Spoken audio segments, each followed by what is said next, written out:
Thanks for downloading a 3CR podcast. 3CR is an independent community radio station based in Melbourne, Australia. We need your financial support to keep going. Go to www.3cr.org.au for more information and to donate online. Now stay tuned for your 3CR podcast.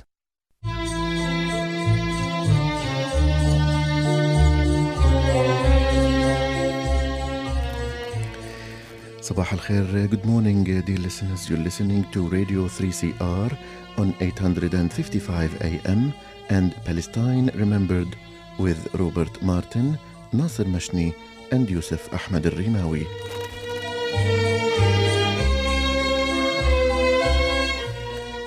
Palestine Remembered is Australia's only English language radio program that is totally dedicated to Palestine. We'd like to welcome those listening on 855 and those that will join us on podcast at 3cr.org.au.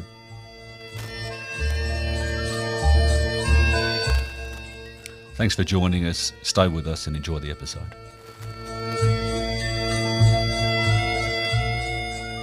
Welcome to another episode of Palestine Remembered, a week where we had some hope, and I say hope, just a glimmer, a sliver of what the world might look like.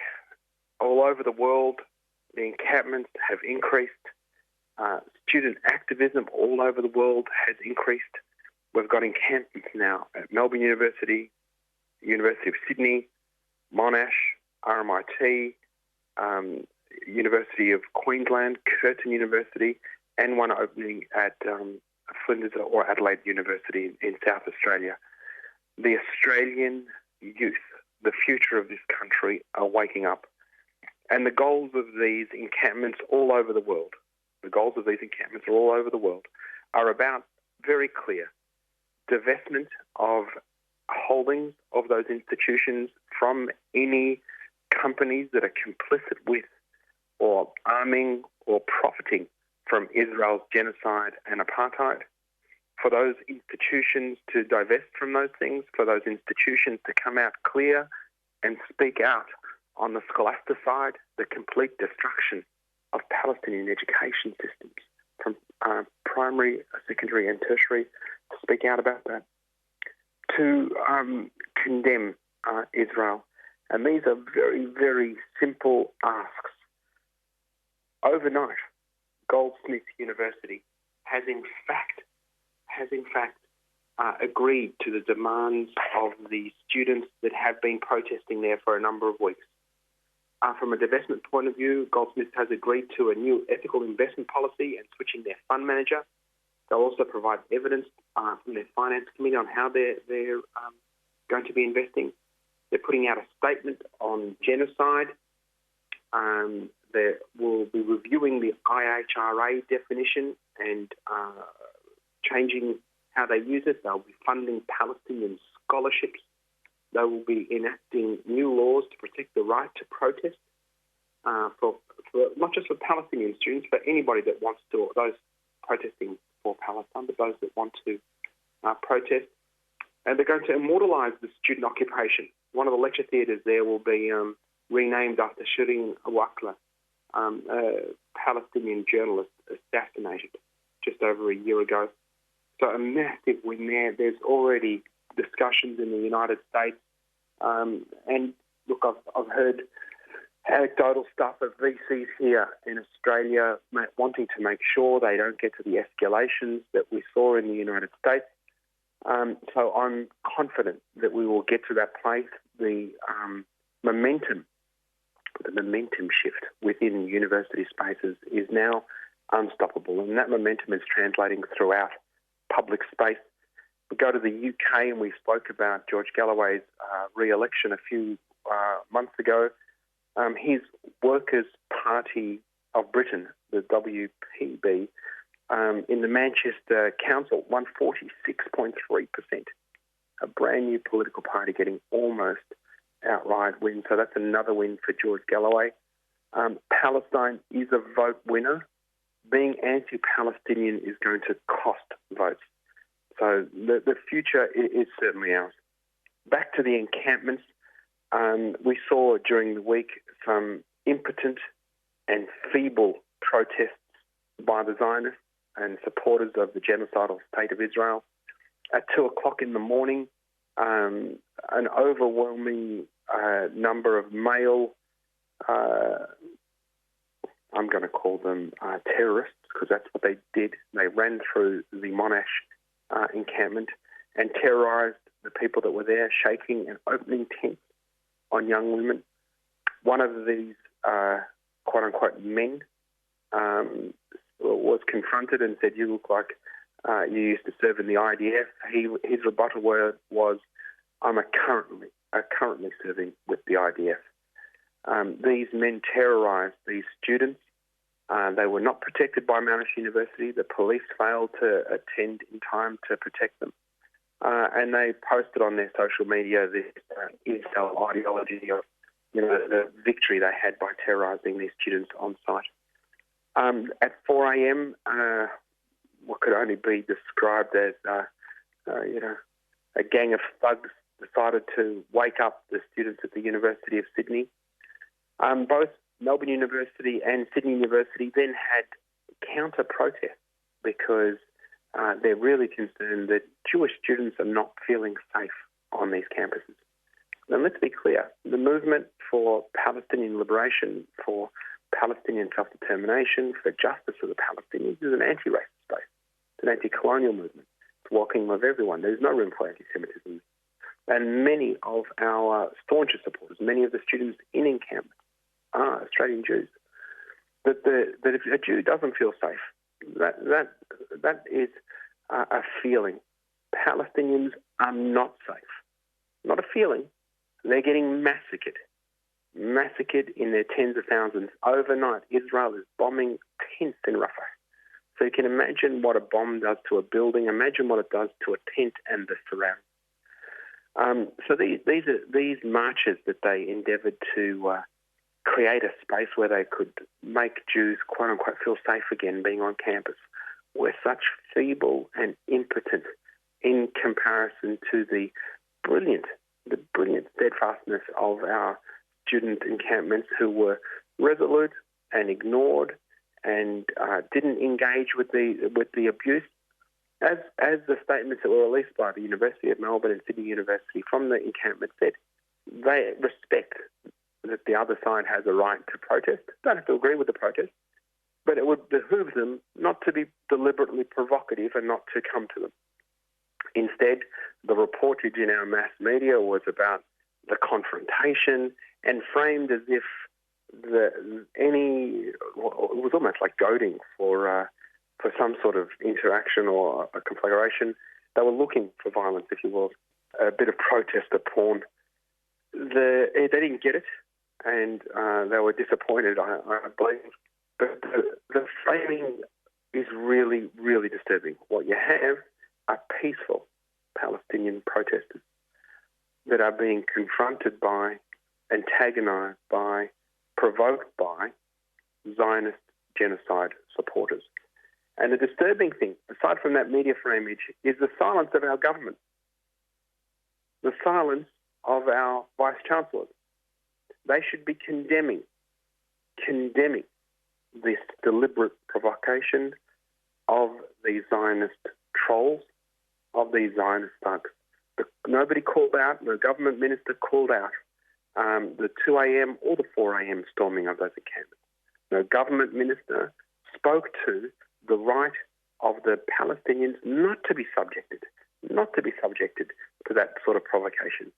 We know too well, if the roles were reversed, if in fact there was a Jewish encampment for a week and the Palestinians ran through the camp at 2 o'clock or 4 o'clock in the morning, Palestinian supporters, and, played very loud music and the Palestinian national anthem, that in fact there would be outrage across every mainstream media outlet. Nothing. And this hypocrisy is being exposed more and more each day, and Australians are seeing this for what it is. And there is a mass movement away from the mainstream parties, and something that I think Peter Dutton, Anthony Albanese should be really looking at. Joe Biden can't believe that he's going to lose an election because some brown people are getting killed. Well, elbow, you want to be watching out for that, my friend. This week we mark World Press Freedom Day, and the statements of solidarity with the press and the need for a free press and the sanctity of the fourth estate are being rolled out by our quote-unquote Western liberal democracies, and the importance of which. None of them have mentioned, not one mention of the fact that in 2023, 3 out of every 4 journalists that were killed in 2023 were killed in Gaza during October, November and December. 3 out of 4 were killed there. With all this going on, with Benjamin Netanyahu making a statement addressing the House of Representatives and the Senate, demanding that these little Hamas enclaves, which is the Ivy Leagues of American institutions, that they be shut down, and the passing in the House of Representatives of all but the IHRA definition of anti-Semitism that discredited dysfunctional and frankly absurd definition of anti-Semitism with its working examples. That passing in the House of Representatives, a foreign government manipulating the United States, crushing its First Amendment right to free speech, that all of this serves as a distraction from the genocide that is happening in Gaza, the genocide that is about to be unfolded onto Rafah, the continuing settler and occupation violence in the West Bank, and the disaster that is befalling Palestinians in 1948. We must keep all eyes on Gaza. We must keep all eyes on Palestine and maintain our rage. So come out, make sure you're out tomorrow for our May Day protest for Palestine. Join us, speak up, speak out. Don't forget about Palestine. It's so very important. Now, we're going to play now Jiselle's speech from last Saturday. Jiselle was just a standout speech of last weekend. So sit back and enjoy that, and I'll be with you next week. In the meantime, remember to share the podcast with your friends, tell your friends, speak up and out for Palestine, and remember, there's never been a better time for a free Palestine.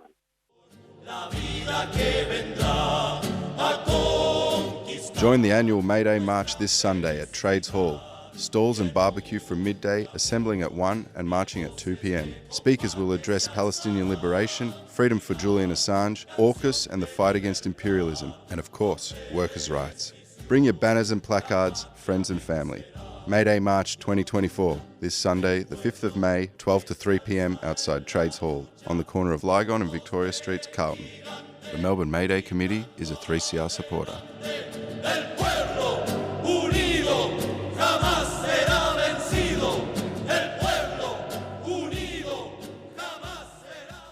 Hi, I'm Michelle Briere, Mani Dubanese, Ojibwe from Canada. And I am Shakti Hayes from the Cree Nation, Canada. And you're listening to 3CR Community Radio. And we love and support community radio. Why? Because it speaks the truth. Today is International Workers' Memorial Day, April the 28th. Today is the day when workers internationally remember and commemorate our working comrades who were killed at work by scrupulous employers who have no regard for our health and safety at work. And right shame. And right now, today, Gaza is the most dangerous place in the world to be a worker. Gaza is the most dangerous place to be a medical worker, with over 700 health workers having been killed in Gaza since October and more than 900 wounded. The evidence of health workers, doctors, medics and hospital staff deliberately being targeted by Israel to deprive Gazans of the means to save life and limb is abundant. Gaza is is the most dangerous place in the world to be an aid worker. More than 200 humanitarian aid workers have been killed, including those 7 from food aid charity World Central Kitchen. But let me tell you, most of the humanitarian aid workers that have been killed are Palestinian. Most of those 200 slain aid workers were Palestinian. Gaza is the most dangerous place in the world to be a journalist. More than 100 journalists have been killed in the 7 months of Israel's war on Gaza.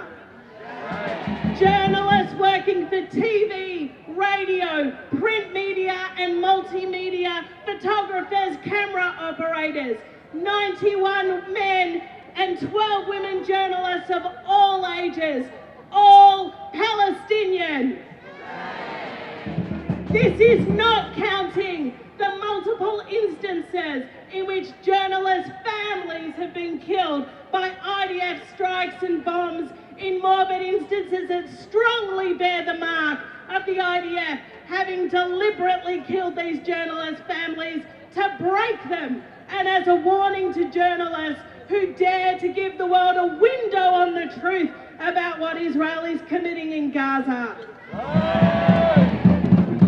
By the end of last year, 2023, that's 3 months of the war, 72 out of the 99 journalists worldwide that were killed in Gaza. Last year was the deadliest year for journalists in decades. Comrades, today, the 28th of April, International Workers' Memorial Day, the day that workers right across the world acknowledge those workers who have died or were injured at work, and to fight like hell for the living. Every year, more people are killed at or because of work than in war. Most don't die of mystery ailments or in tragic accidents. They die because a boss decided that worker safety was not a priority, it was not as important as making profits. Health and safety is not a perk, it is not a favour, it is our right at work. Globally, we remember the more than 3 million workers who die at work every year, and the tens of millions who are injured or who become ill each year because of unsafe, unhealthy or unsustainable work.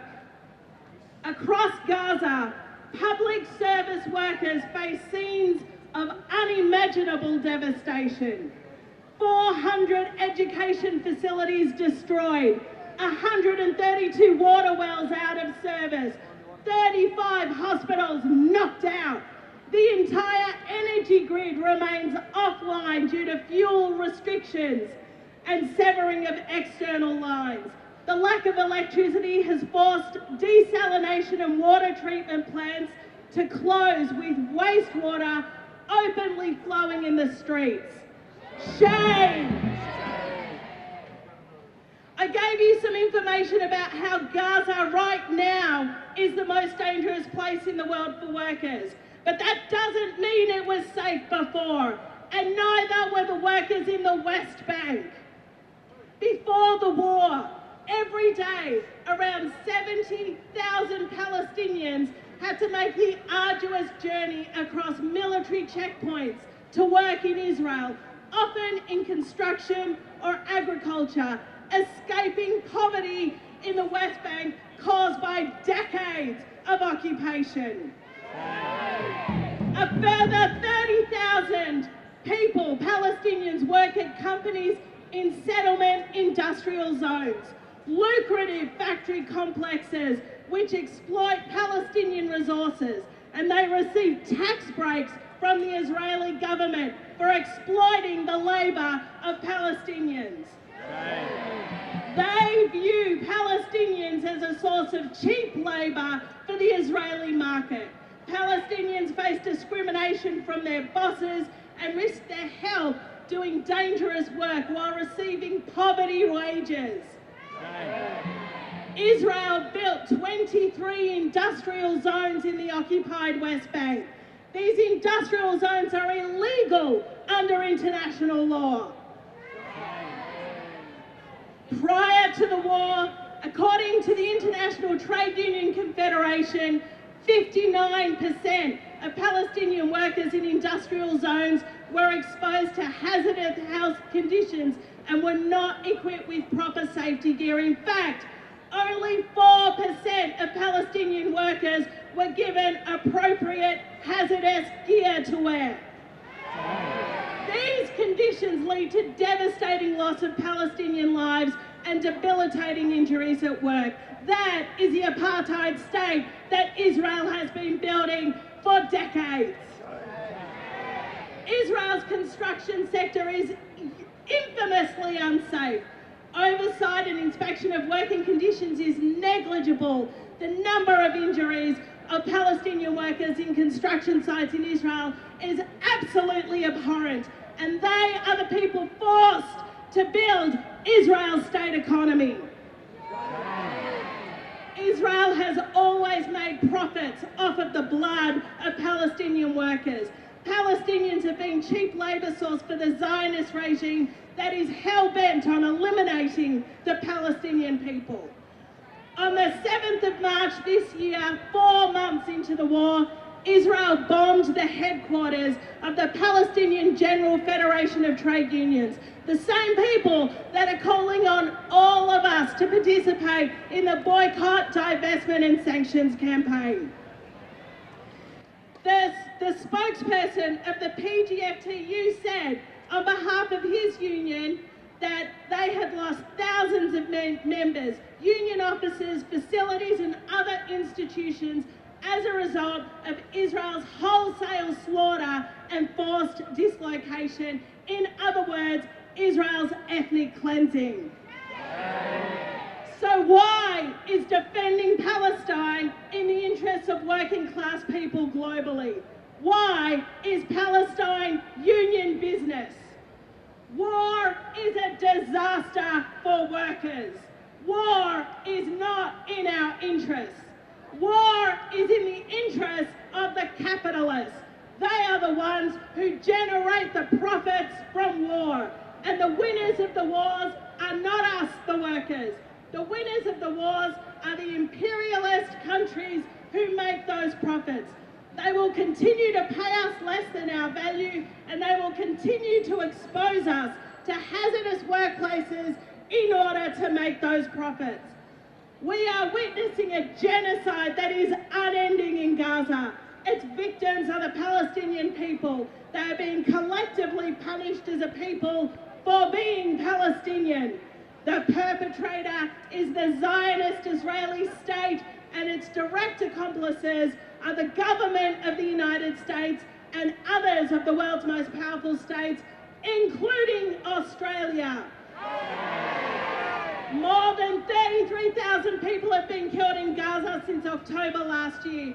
The vast majority of them civilians, and the majority of them women and children. The present Israeli war on Gaza is a catastrophe for workers and our families. It uses essential resources like fuel and power and medicine. It takes money away from health and education and housing and food. The war is destroying the environment. It is polluting the skies and the seas and the oceans and the deserts and the forests and the streets and the towns. The war, like all wars, is a catastrophe for workers. Fighting wars is union business. A free Palestine requires all of us fighting together, because an injustice to one is an injustice to all. Touch one, touch all. Australia is part of the problem. The Australian government is part of this system of war. Australia hosts US military bases. Australia takes part in joint military exercises. Australia manufactures weapons components and it buys weapons from Israel. Australian workers have a role to play in stopping this war. We are the ones that operate those factories, that use the commodities that Israel sells. We are the ones who, if we stopped our labour, the world over, the entire global economy would grind to a halt. We need to organise in our unions and we need to campaign internationally. We cannot abandon our sisters and brothers in Gaza or the West Bank, or in Lebanon, or in Iran, or in Yemen, or in Sudan. Our strength is our solidarity. The power of workers is our ability to organise, to stop work and to stop profits. Working together, we can stop war, we can build peace and justice, and we can see a free Palestine in our lifetime. 3CR, here to stay.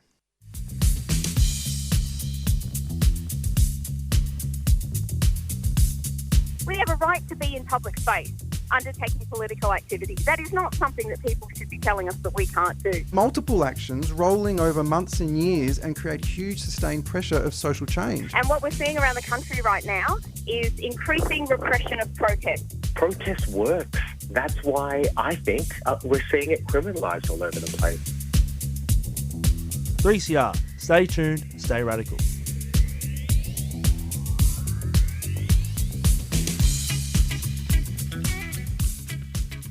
You've been listening to a 3CR podcast produced in the studios of independent community radio station 3CR in Melbourne, Australia. For more information, go to allthews.3cr.org.au.